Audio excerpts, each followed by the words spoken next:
Hello there, people of the internet. This right here is a plastic model of the FP45 Liberator.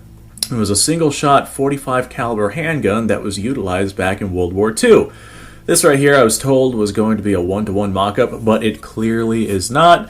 This is significantly larger than what a Liberator pistol would actually be. That being said, I've never actually handled one, but unless I have really tiny little baby hands, then this right here is significantly larger than it's supposed to be. But I'm still going to go ahead and show this thing off. Getting myself an actual firing one of these would cost me about $600 after shipping and transfer fees, etc., etc. But this little mock-up right here was significantly less, so that is why we are looking at this little plastic mock-up as opposed to something that actually goes boom. Let's talk about a little bit of what this thing actually is. So this is a really cheap and inexpensive handgun produced in World War II by the United States, and it was intended to be used among resistance fighters in occupied territories.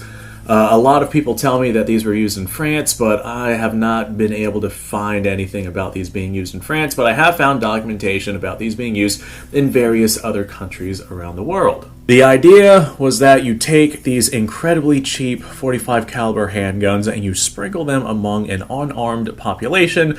This way the unarmed population could potentially use one of these to take out an enemy soldier, say, and get a more practical, more viable firearm, or they could use these for assassinations or whatever it is that you would need to use a little cheapo handgun like this for.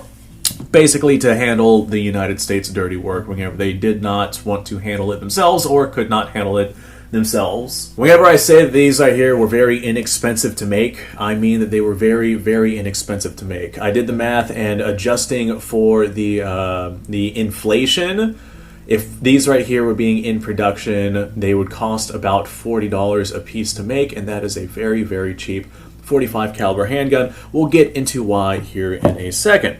Originally, whenever this right here was being produced, I got my tactical chopstick right here. Originally, whenever this thing was being produced, it was designed and intended and drawn up to be a flare gun. I'm suspecting that they wanted a little bit of deception whenever it came to making these.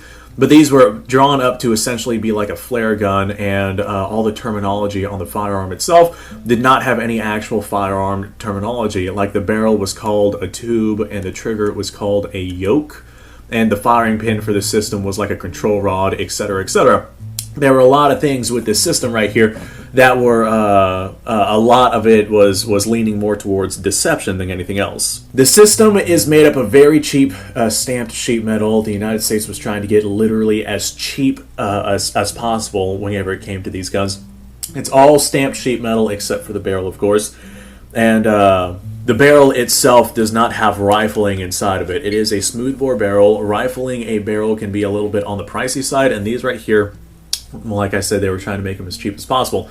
But they were not really intending these to be used at very significantly long ranges. However, that being said, I have seen reports of exactly these handguns having about a 12-inch group at about 50 yards.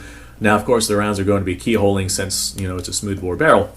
But a 12-inch group at 50 yards is not that bad for these little handguns. Now, as far as how these things actually work, it does look like you would have a magazine system right here, but there is no magazine system in this thing. It actually operates off of a single action system. Normally, you would have 45 ACP rounds. I have a couple of 45 ACP rounds right here, and they would not be on stripper clips. This is just how I have these particular ones stored because it looks cool. But these right here would be loosely inside of an empty hollow container inside of the actual pistol grip of this thing. So you would carry around your ammunition inside the actual pistol grip, much like how you would inside of a magazine, but these were just loose in there. And right here on the rear of the handgun, we have ourselves a breech face right here, and I don't think that this is in the proper orientation, but the breech face would actually lift up and out of the way, and your cocking piece, which is right here on the back of the gun, let me grab my tactical chopstick here, right here on the back of the gun, this right here is your cocking piece, and this cocking piece would actually go back. You would physically grab it and pull it back and rotate it sideways to expose the breech face. With the breech face right here lifted up, you could then take one single 45 ACP round and load it back into the rear of the chamber. You close your breech face, you rotate your cocking piece right here to where the firing pin lines up with the primer. You pull your trigger, firing pin drops. This breech face right here will actually hold all this in place. The firing pin has to go through the breech face itself, and that prevents any sort of out of battery detonation, because if this breech face was not where it needs to be, then the firing pin would not be able to protrude and hit the cartridge itself. There's no recoil system, no anything like that. You're taking the full brunt of the recoil from the handgun itself. But after you expunge after you fire your round, you then essentially do the opposite of what you did to load it. Lift up the breech face and rotate your cocking piece.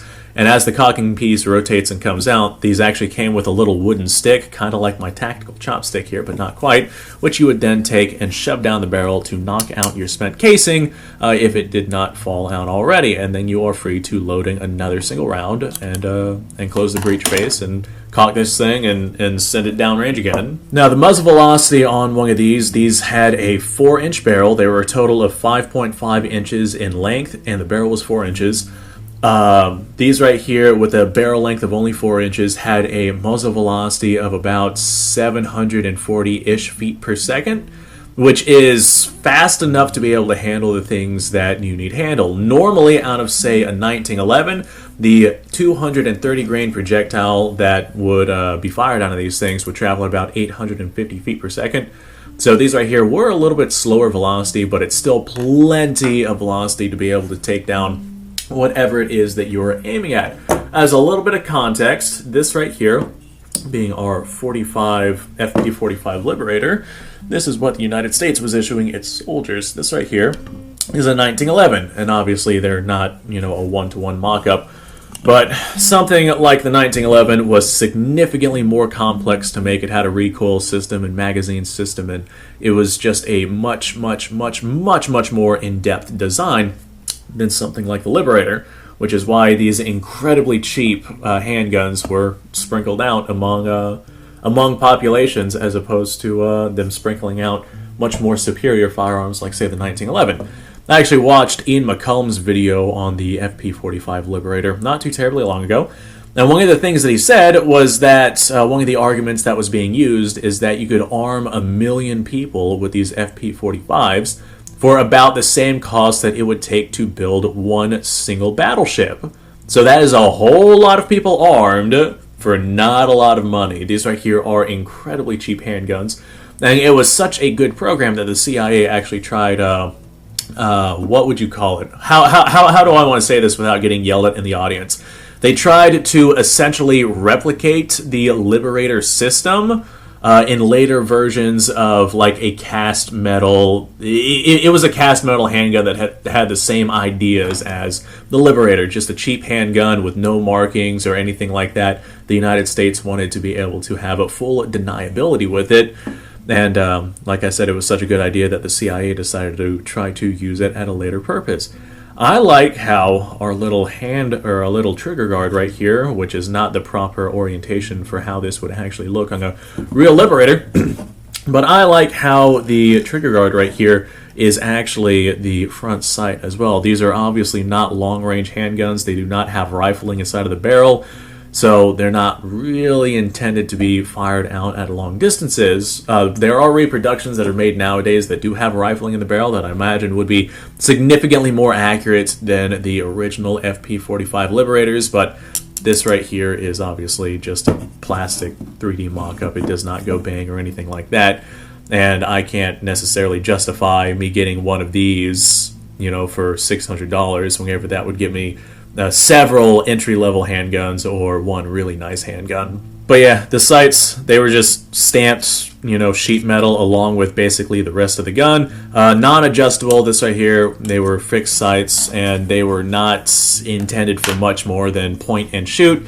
The rear sight, this right here being a breech face that moves up and down. The sight is actually on the breech face itself, and this right here is what would move up and down.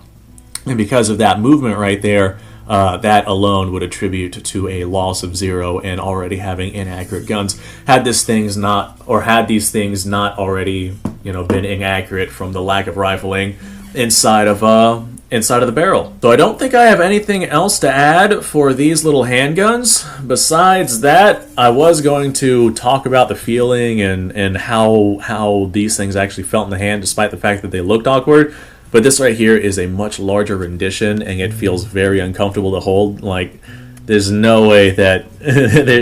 I mean, I guess I could probably fire this thing, but man, that would be really uncomfortable to hold. So, yeah, definitely not a one-to-one mock-up. Anyway, folks, thanks for watching. I do appreciate your time. Like, subscribe, share. Description below has a link to all sorts of stuff. Go check it out.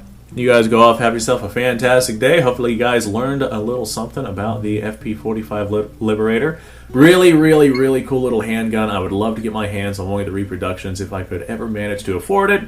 But I'm also very broke, so the likelihood of me being able to afford it is quite low. I will see you guys on the next episode.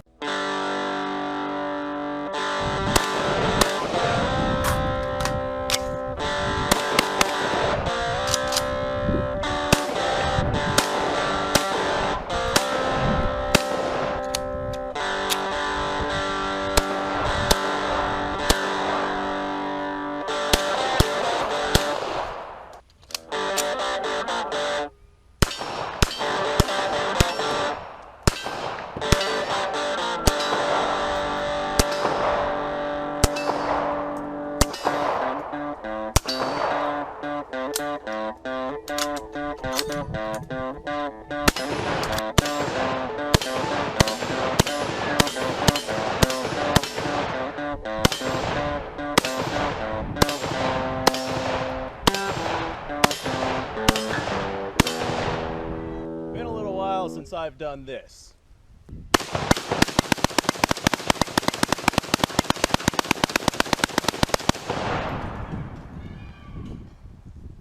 Bonnie and Clyde be damned. The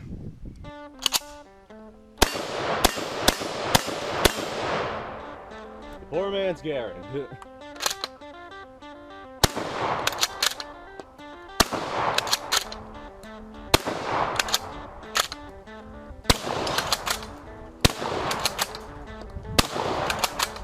Shame that bolt-action shotguns aren't more mainstream.